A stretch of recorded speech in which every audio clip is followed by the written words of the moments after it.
le RHDP aujourd'hui est dans une situation de confort. On dira qu'il y a une forme d'hégémonie.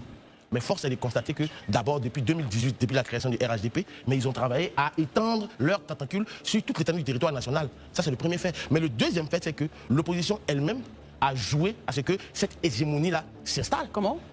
Mais il le dit clairement lui-même. Parce qu'ils ont créé une crise artificielle. Ce n'est pas parce qu'aujourd'hui, on dit que M. Sidane Thiam ne peut pas être candidat parce que l'article 48 le bloque.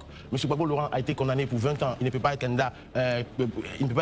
Est-ce que le fait que ces deux personnes-là ne soient pas candidats, y avait-il pas d'autres personnes au PDCI, y avait-il pas d'autres personnes au PPACI pour se porter candidat? Je pense que Aujourd'hui, sur la scène politique ivoirienne, une déclaration fait déjà trembler l'opposition. Mamadou Touré annonce clairement que le pouvoir prépare un grand parti capable de gouverner la Côte d'Ivoire pendant 25 ans. Stratégie politique ou volonté de domination, on décrypte tout dans cette vidéo, restez bien jusqu'à la fin. Ben, je pense que moi, la lecture que je fais de cette sortie du porte-parole adjoint, et je pense du RHDP, M. Mamadou Touré fait juste de la politique. Voilà, M. Mamadou Touré fait juste de la politique. L'idée derrière, moi je pense que quand on a fait quand même quelques coups en sciences politiques, on peut comprendre un peu la dynamique dans laquelle il est. Aujourd'hui, le RHDP était parti fort, il faut avoir l'honnêteté de le reconnaître, puisqu'il a raflé la quasi-totalité des sièges à l'Assemblée nationale. Il est un président qui a été élu à une majorité pratiquement plus qu'écrasante. Et les dernières élections, qu'elles soient municipales ou régionales, ont prouvé encore de plus que le parti est implanté sur le territoire. Aujourd'hui, il voit qu'il a en face de lui une opposition qui est en difficulté. Donc il fait un travail psychologique. Il sape le moral de ses adversaires pour leur dire qu'au regard de la situation face à laquelle nous sommes aujourd'hui, il est difficile pour vous de penser pouvoir rebondir d'ici les 25 prochaines années.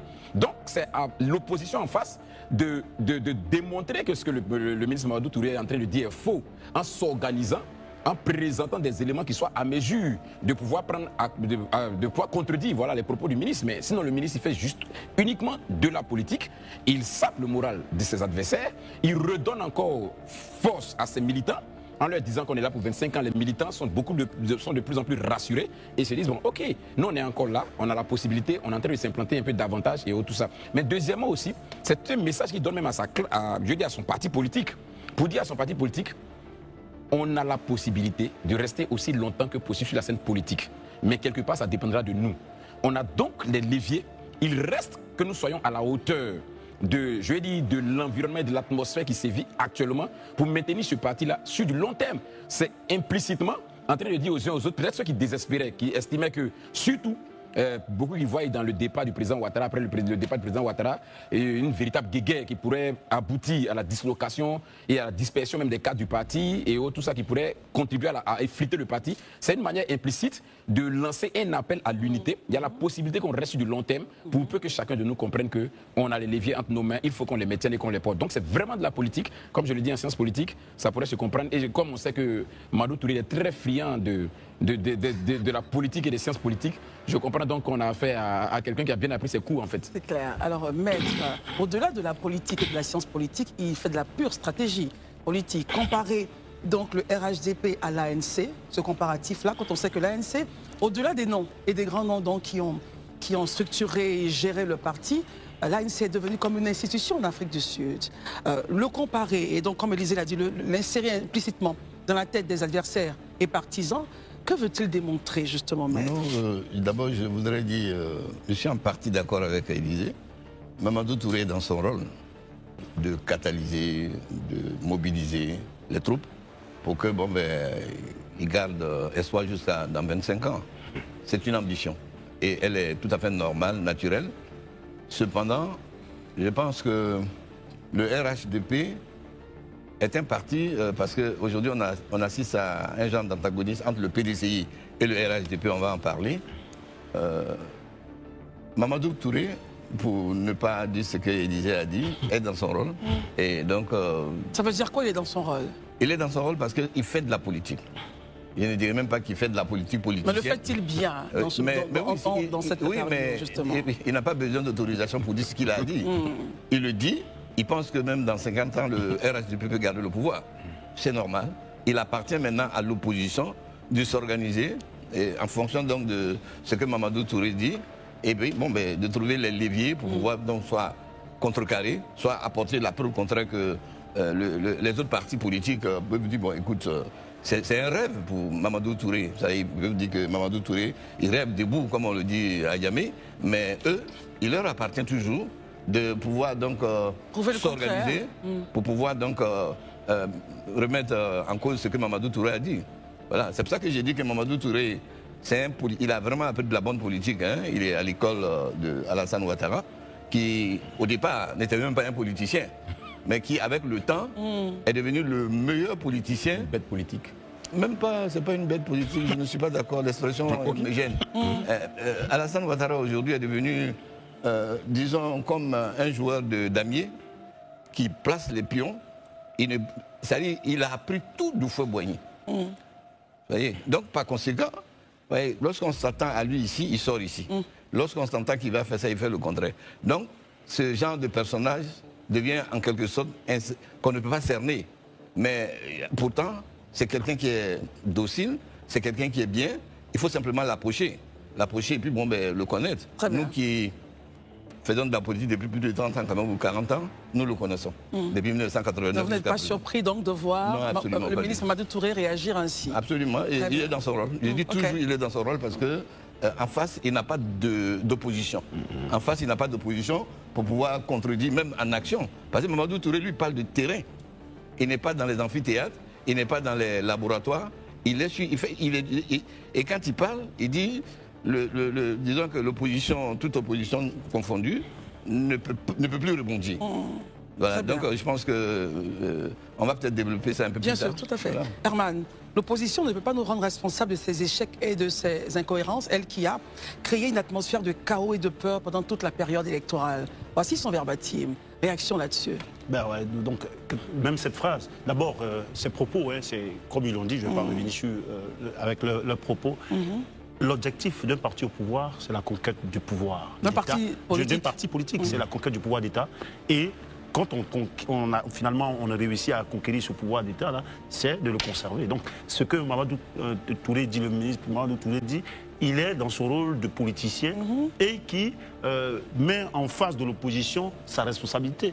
Et effectivement, c'est à l'opposition de faire en sorte que cette hégémonie à laquelle elle pense ne puisse pas arriver et qu'on puisse avoir une alternance. Parce que c'est là que je dirais que les propos du ministre Mamadou Touré pourraient être inquiétants parce qu'en réalité, il y a des risques qu'il n'y ait pas une alternance politique pour une nation. Et ces risques, on les connaît, confiscation du pouvoir, l'idée de confiscation du pouvoir, l'affaiblissement de la séparation des pouvoirs, l'exécutif va se sentir fort. Il y a aussi les institutions qui se sont finalement transformées en instruments de conservation du pouvoir. Il y a aussi l'érosion de la démocratie, parce que l'un des principes premiers de la démocratie, c'est de faire en sorte qu'il y ait une certaine attenance, pas seulement attenance de visage, mais attenance des lignes politiques, pour ne pas qu'on soit dans une sorte de confort et que les sujets principaux qui pourraient intéresser une partie de la population ne soient pas intégrés. Il y a aussi la dérive autoritaire qui est une sorte, qui est un risque aussi d'un État sans attenance politique, donc réduction des libertés publiques, l'usage récurrent de la force ou de la justice à des fins politiques, les résultats. Élysée a dit une chose que je pourrais dire, parce qu'il n'a pas noté les circonstances ou les contextes dans lesquels se sont déroulées ces élections. C'est vrai, aujourd'hui on voit que les derniers scrutins ont été remportés de façon très écrasante par le parti au pouvoir, le RHDP, mais il faut quand même reconnaître que c'était dans des contextes ou des circonstances exceptionnelles qui ont vu que l'opposition majoritaire, on pourrait le dire, n'a pas été concernée, et que aussi il y a à la sortie de ces scrutins-là près de 1500 Ivoiriens qui ont manifesté pour contester ces échéances-là, qui sont aussi emprisonnés. Donc moi, je pense qu'il faut relativiser. C'est bien qu'un parti politique pense garder le pouvoir, parce que c'est son rôle, mais il faut faire en sorte que l'opposition puisse jouer son rôle et qu'il y ait par moment des alternances pour que l'État, la nation soit plus forte.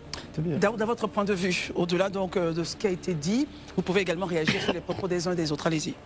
Merci beaucoup, Christelle. Il est important de dire que quand on prend la peine de lire l'interview de Mamadou Touré sur nos confrères de Jeune Afrique, je pense qu'il répond à toutes ces questions-là.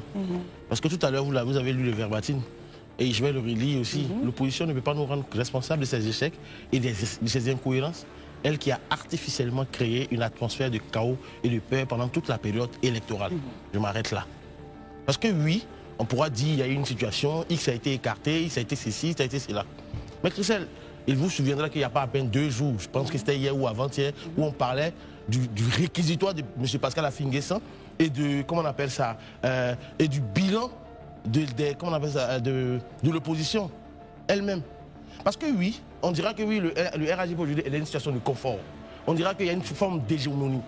Mais force est de constater que d'abord, depuis 2018, depuis la création du RHDP, mais ils ont travaillé à étendre leurs tentacules sur toute l'étendue du territoire national. Ça, c'est le premier fait. Mais le deuxième fait, c'est que l'opposition elle-même a joué à ce que cette hégémonie-là s'installe. Comment? Mais il le dit clairement lui-même.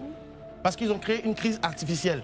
Ce n'est pas parce qu'aujourd'hui, on dit que M. Sidane Thiam ne peut pas être candidat parce que l'article 48 le bloque. M. Gbagbo Laurent a été condamné pour 20 ans, il ne peut pas être candidat. Est-ce que le fait que ces deux personnes-là ne soient pas candidats, y avait-il pas d'autres personnes au PDCI, y avait-il pas d'autres personnes au PPACI pour se porter candidat? Je pense que Awa Domelo l'a dit clairement. Et eux, ils l'avaient compris. Maintenant, quand je finis de dire ça, je souhaite qu'on revienne dans le discours, sur l'interview, pour la décrypter de façon claire et nette. L'interview de Mamadou Touré, à la vérité, il parle de l'architecture même du pouvoir. C'est de l'architecture du pouvoir qu'il parle. Et pourquoi est-ce que je le dis? Quand vous lisez l'interview, vous allez voir qu'il y a 3 points qu'il faut retenir. Le premier point, il parle de l'hégémonie du RHDP. Le deuxième point, il parle de la faiblesse de l'opposition. Et le troisième point, il parle de la comparaison avec l'ANC que vous avez abordé tout à l'heure. Et il dit que, quand il dit que le président travaille, parce qu'il faut que je lise clairement, le président travaille à la mise en place d'un grand parti capable de gouverner la Côte d'Ivoire dans les 25 prochaines années. Il parle clairement de la construction d'un système politique durable. Au-delà de la figure du président. C'est bien cela. Ce qui veut dire que le RHDP ne cherche plus seulement à gagner des élections. Il ne cherche plus à gagner des élections. Le RHDP cherche à devenir le cadre même du pouvoir, indépendant même de l'homme, comme vous l'avez dit, au-delà de l'individu. Ça, c'est très important. Autrement dit, le parti est plus fort que le leader.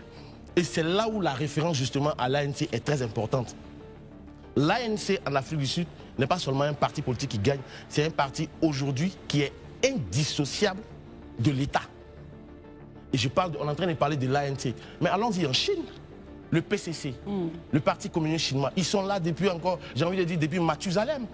Au Botswana, le parti qui dirige jusqu'à présent, c'est le parti qui a eu l'indépendance du pays, mais jusqu'à aujourd'hui, ils sont encore là. Et donc, ce que Touré est en train de dire, ça le dit frontalement, le RHDP veut passer du statut de parti électoral à un parti institutionnel. Et c'est là où il est important, quand il dit le message, il dit le président va travailler. Il vient juste d'être élu. Il est en train de poser les jalons. Donc, aujourd'hui, quand on parle de Ouattara, on dira oui, certains diront l'après Ouattara ou pas l'après Ouattara. Moi, je ne dirais pas l'après Ouattara. Je pense que Ouattara, aujourd'hui, est en train de travailler les 5 prochaines années pour avoir un héritage.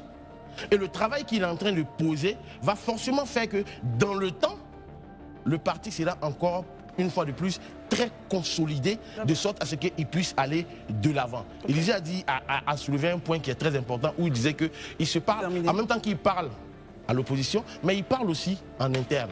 Parce qu'aujourd'hui, si Ouattara a déjà tracé les sillons pour un héritage, pour une transmission du pouvoir, où depuis des années, des jeunes ont été insérés dans tous les partis de l'administration jusqu'au dans le gouvernement, aujourd'hui, de façon claire et de façon nette, quand on va regarder la situation, le RHDP aujourd'hui a un défi. Parce que son défi, ce n'est pas l'opposition. L'opposition, elle est caduque. L'opposition, elle est amorphe, elle est aphone. On ne l'entend plus. Donc finalement, ce n'est pas l'opposition qui est son problème.